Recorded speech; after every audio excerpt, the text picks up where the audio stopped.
We're going to take a look at calorimetry, which is the process of measuring the amount of energy that gets released or absorbed in a physical or chemical reaction. So for that, we use something called a calorimeter, which will measure the energy given off. A calorimeter insulates the system from its surroundings. We'll take a look at an example in a moment of what that looks like. And we measure a temperature change in that system, which then we can use to measure how much energy was released or absorbed in that chemical or physical reaction. So this is an example of a calorimeter which we often make in class, where we just take two styrofoam cups and stack them together. So the styrofoam and also the little bit of air in between the two helps to insulate the system from the surroundings. Inside of the styrofoam cup, we will have water or some other solution. And then we measure the change in temperature throughout the reaction, or even just a physical change. So one of our examples that we'll look at is a chemical change, and the other one is a physical change. We need to know the amount of solution in there so that we can calculate a mass, and then also the specific heat capacity. So measuring the temperature change allows us to determine whether heat is released or absorbed. If heat is gained by that solution, that means that heat was released then from the reaction. So those two are going to be equal in amount but opposite in sign to each other. So our heat for the reaction is opposite to our heat in the insulated system. So whatever one gains, the other loses. So if our reaction is exothermic, if you remember from the last lesson, that means that heat is released by a reaction. If heat is released by a reaction, then that heat is going to go to increase the temperature of the water. So that will give us a positive value for Q as we measure that, which means that the Q of the system will be negative because it will have released heat.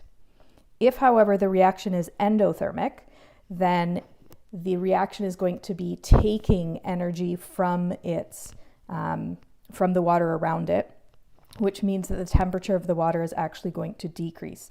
So in that case, as we measure the energy change of the water, that will be a negative Q value because energy was taken from the water, and that would mean that the Q for the reaction would end up being a positive value because it absorbed heat in that type of reaction.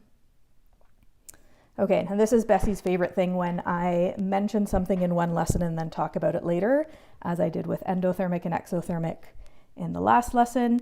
And here I'm just going to introduce delta H, or enthalpy change. We will look at it a bit today, but then we will also be going more in depth into delta H, or enthalpy change, as we move forward. So enthalpy change, or delta H, is just a measure of the change in energy during a reaction. Okay, so we're going to take a look at two different types of calorimetry problems. So in the first one, 28.6 grams of methanol is burned and releases enough heat to raise the temperature of 1.63 kilograms of water from 19.1 degrees Celsius to 36.5 degrees Celsius. Calculate the molar heat of combustion of methanol. Now that last sentence of what you need to calculate probably doesn't make a lot of sense yet. So let's take a look at the combustion of methanol. So methanol, which of course you all remember from organic, meth meaning one carbon, all meaning an OH. So CH3OH, combustion means a reaction with oxygen, and we are creating carbon dioxide and water. So to balance this, I need 2 waters, and that gives me 4 oxygens on the product side. I have 3 oxygens on my reactant side, and I need 1 more. So I need 1.5 oxygens, or 3 halves. Now this is something that you will see in combustion reactions often when you have oxygen.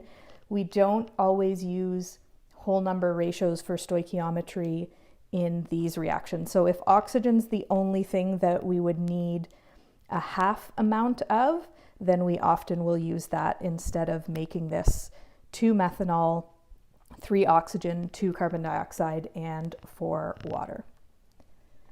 Okay, so from here, when methanol undergoes combustion, it's going to give off energy. And when that's in a calorimeter, that energy is going to go to heat water. Now, not the water here that is one of the products, but there is a certain amount of water that is in the calorimeter, and then the energy is going to heat that. So we have 1.63 kilograms of water, which we need to convert to grams because our specific heat capacity constant for water is given in grams. That water changes in temperature to 36.5 degrees from 19.1 degrees, which means that it increased by 17.4 degrees Celsius. And then the specific heat capacity of water is 4.19 joules of energy needed to raise 1 gram of water by 1 degree Celsius.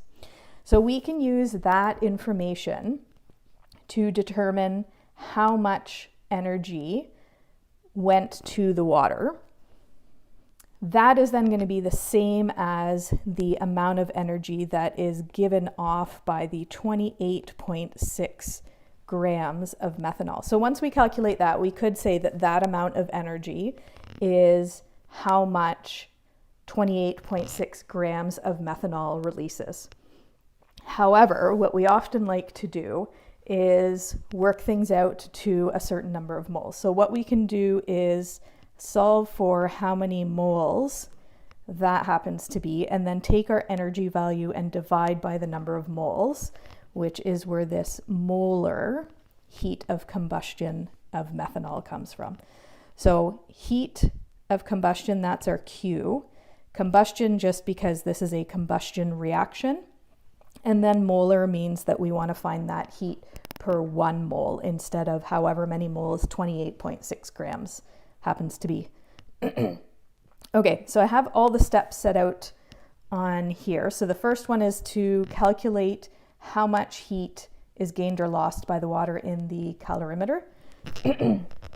So in this case, we had 1,630 grams of water times 4.19 for the specific heat capacity of water, and times 17.4 for the temperature change, which gives us a Q of 118,836.78 joules, or 119 kilojoules of heat. So 119 kilojoules of heat was given to that water. So the next thing that we're going to do then is figure out how many moles of methanol gave off that amount of energy. So our number of moles is equal to our mass, which was 28.6 grams of methanol, and molar mass for methanol is 1 carbon plus 4 hydrogens plus 1 oxygen. So our molar mass is 32.05 grams per mole.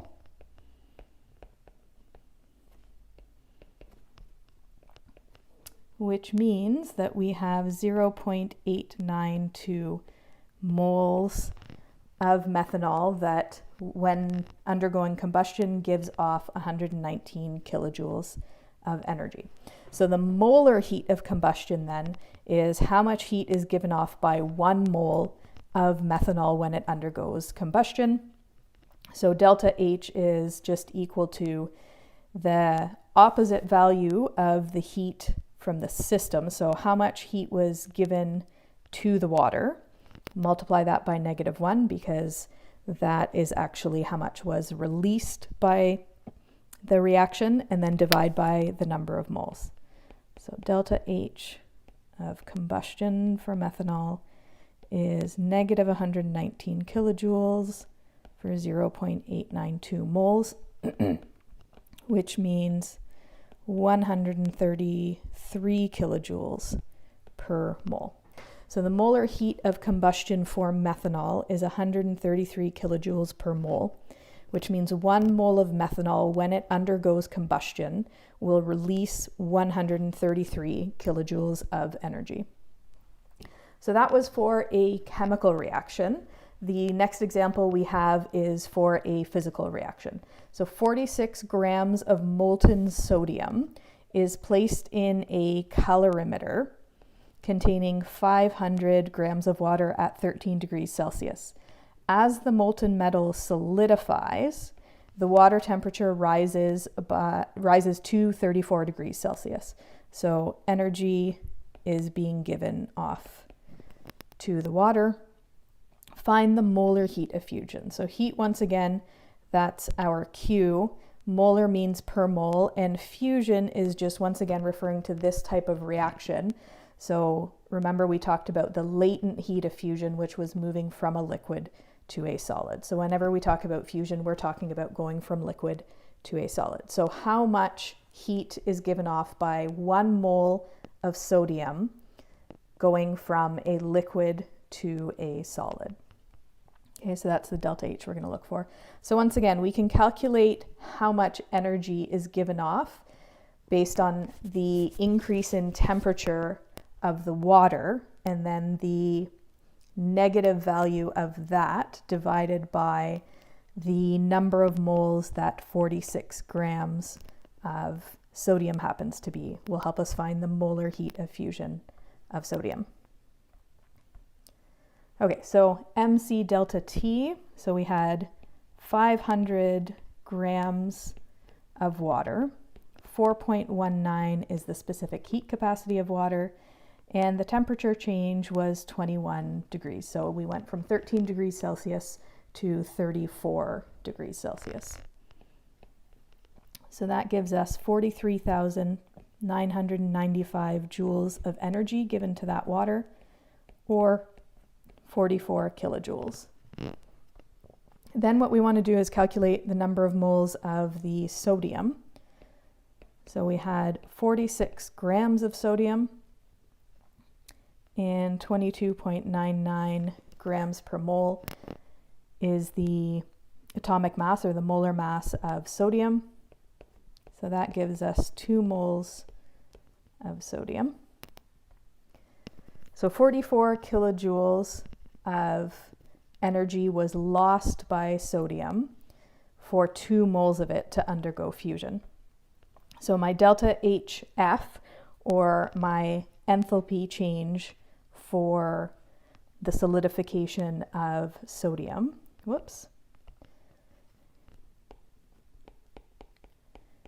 is equal to negative 44 divided by the 2 moles, which is negative 22 kilojoules per mole.